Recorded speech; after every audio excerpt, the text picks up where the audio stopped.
I don't want to. But Donna, let me help you with something.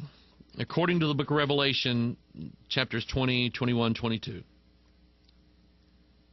heaven is the most unimaginably beautiful, blissful, content, peaceful place and eternity. There is no contempt in heaven for having to endure it forever. It is absolute and pure joy. It is more joy, Donna, than you have ever experienced in your life.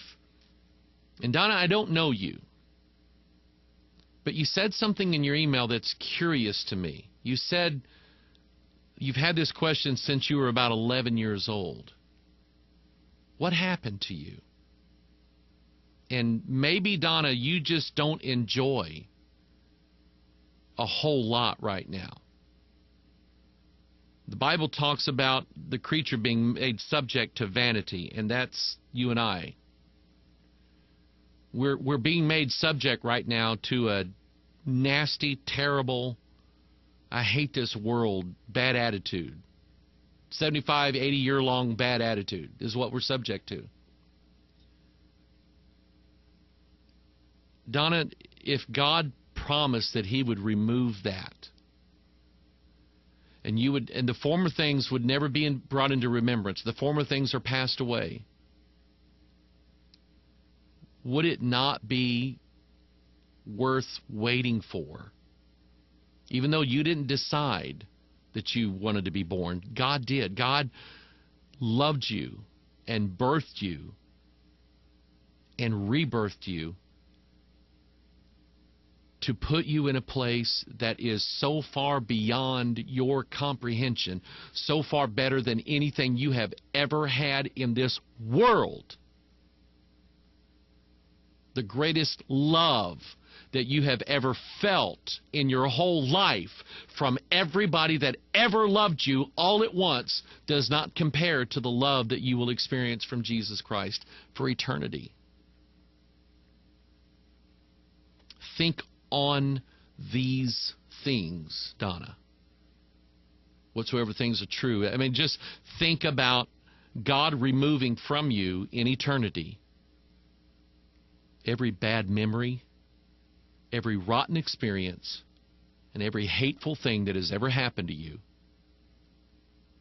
God removes them for all of eternity. That's what He said. That's what He promised. And by the way, Donna, you're probably not the only one that's ever asked that question. So hopefully I answered it for 2 people or 10 people. Jen, now this is an interesting question, and I have just a few minutes left today. Jen says, why does Christ reference Jonas, Jonas, in New Testament, but it is written as the book of Jonah in the Old Testament? Why the name change? Does this mean if we repent and fast like Nineveh that we can be saved as well? If not, what is the meaning? Does it have a Prince of Wales connection? Never heard that one.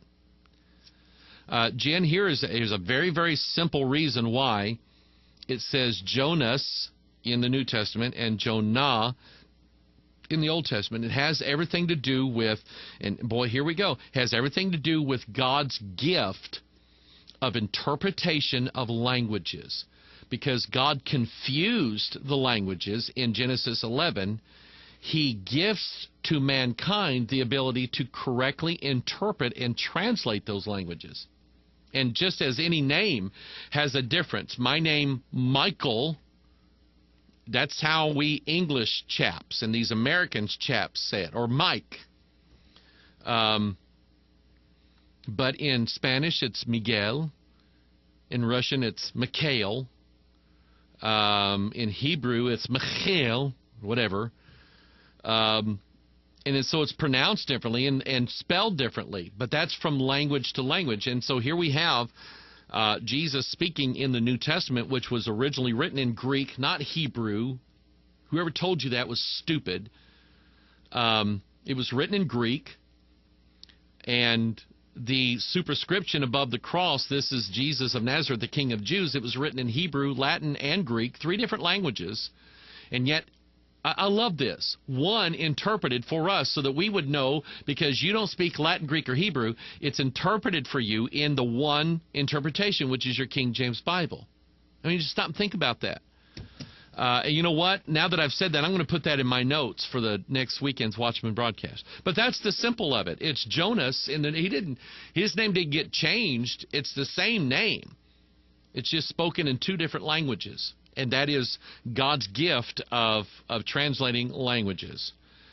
This is from Edwin. How you doing, Edwin?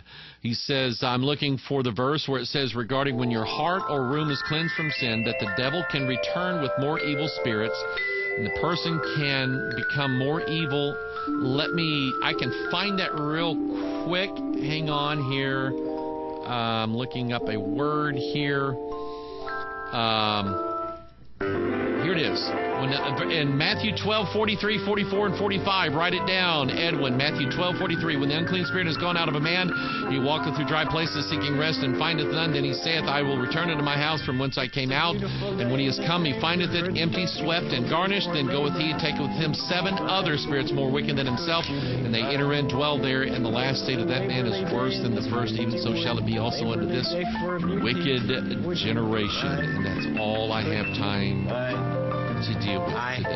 If you wrote something to me really, really important, write it again Thursday at 1 o'clock.